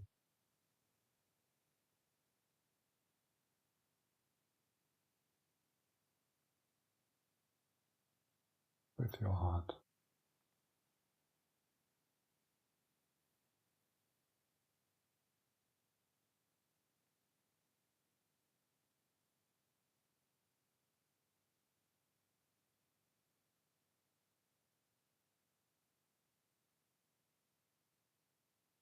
Listen to that which is listening.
What is this without words?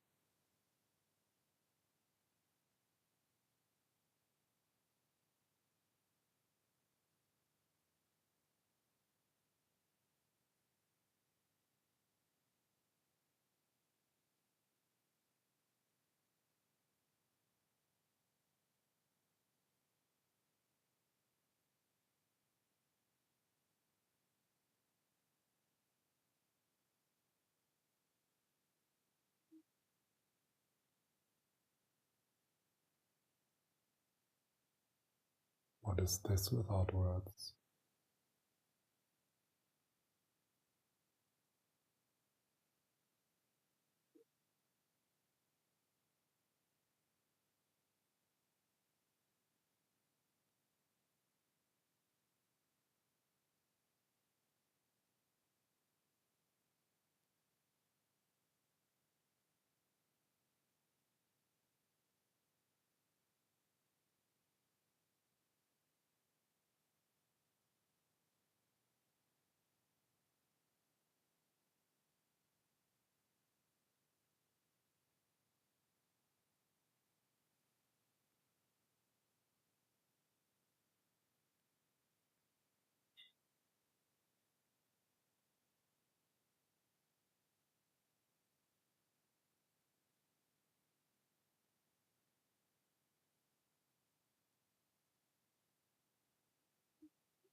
Is there a question?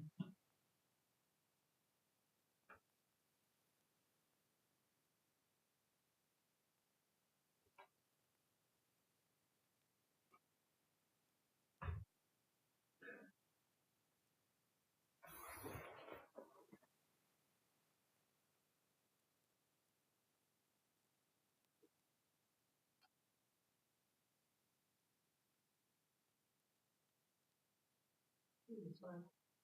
Yeah. Can you talk a little bit more about how money and daddy issues affect the relationship with, say, for instance, traditional Buddhist, how that actually manifests in the work? Mm.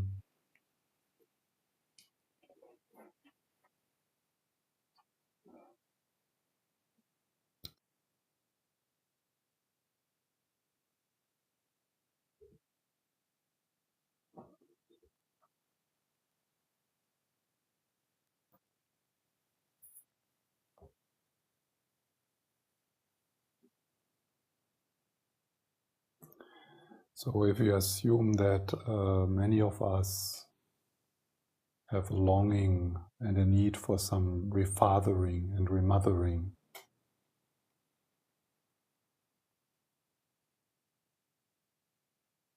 and it happens also quite often that we bring that into our relationships, our intimate relationships, and we know about the problem it can bring there. So kind of expecting your partner to do that work of refathering and remothering.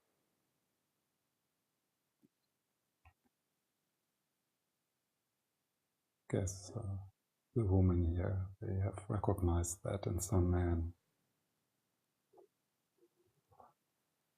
So the same as when you bring this into the relationship with a teacher. So then, part of your intention, part of your motivation to be there is actually this call or this need to be nurtured, to be seen, to be praised, to be loved. So the relationship does not become a mutual relationship on the path of awakening. It becomes kind of a little child. You're sitting there as a little child, wanting Papa Guru to love you and to see you. And this creates a lot of disturbances in the relationship and within you.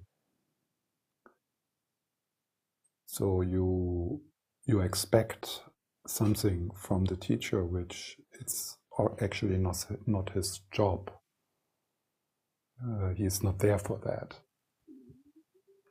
Of course, if it goes well, then that part in you, that child, that wounded child, which needs healing, can be also can be part of this, but it can also create a lot of problems. So one problem is that you have an idealistic and unrealistic projection on the perfect father, and this will most likely be disappointed, which would lead to you breaking the bond. Yeah. Oh, Papa Guru does not love me. He does not see me. He does not know me. So some Westerners have this surprise that a Tibetan master is not interested in your personal history, all the wonderful things you do and all the hurts you go through. And we feel that that would be a sign of a relationship to a teacher, that he knows you. Like, he knows you, yes, but we feel like he needs to know my unique, special history.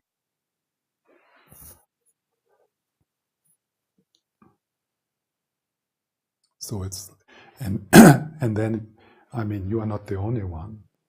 So there's like competitive brothers and sisters who want to have the attention from Papa, and that is horrible. because it creates all this cult-like protection of the teacher. I'm close to the teacher stuff. So there's then also a lot of siblings, competition, fighting, jealousy, stuff around.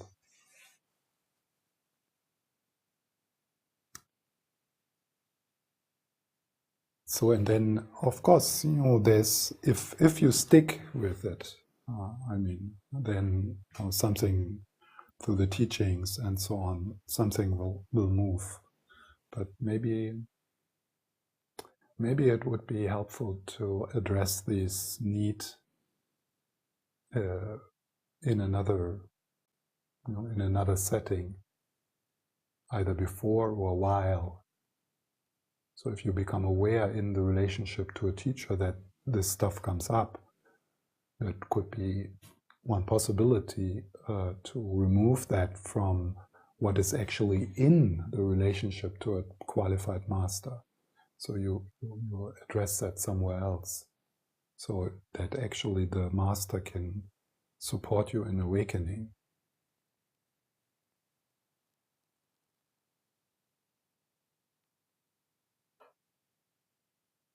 So this wounded child,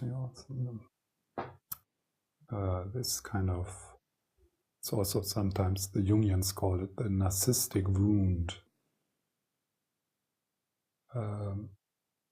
For many of us, that's a big challenge to work with that within the Lam-Rim context. Because without addressing that and without starting to embrace and refather and remother yourself, actually genuine, healthy bodhicitta is not possible.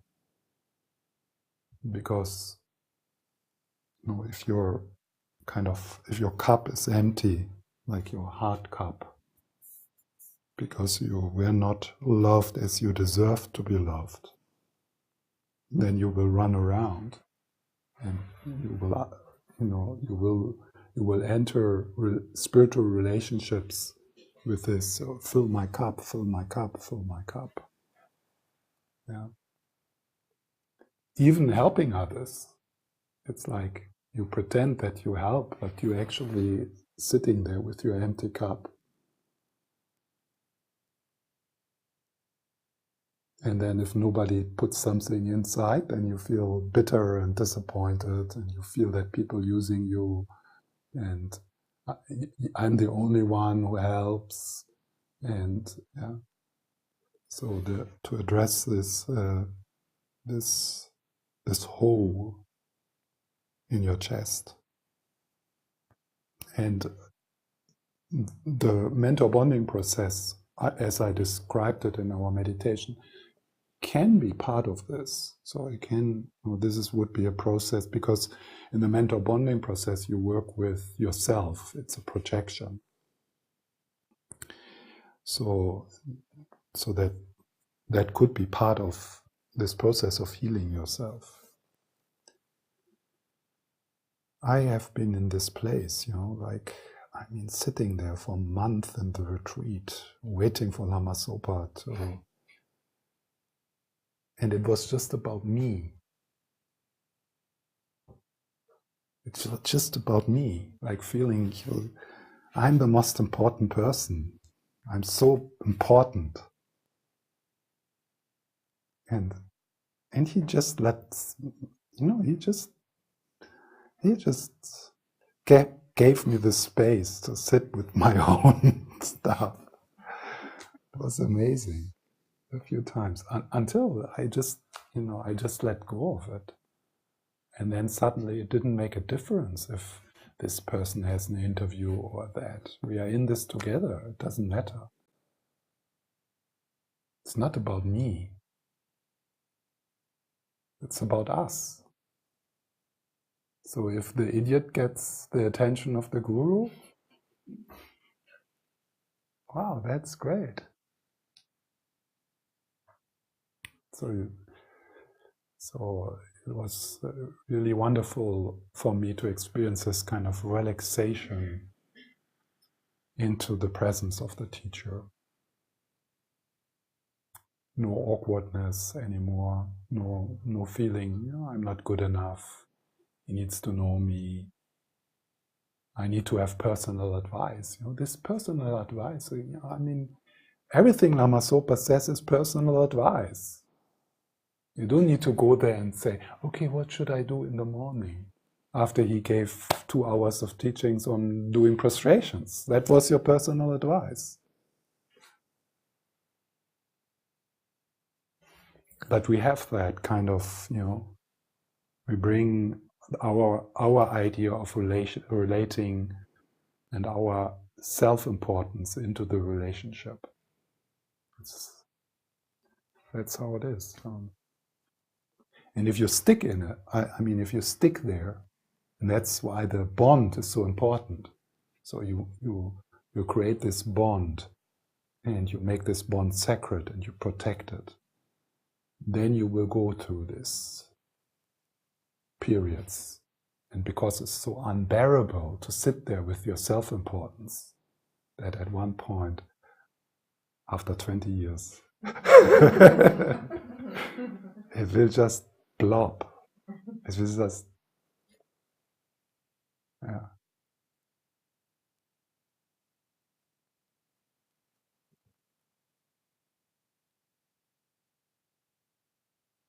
And then, if you have been abused in childhood by your parents, emotionally, physically, then you also might fall prey to that kind of cult-like structures and behaviors.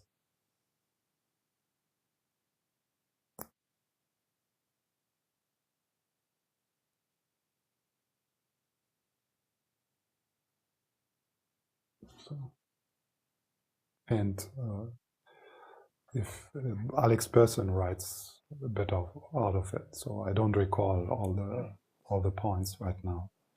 So it's just my unprepared response to this.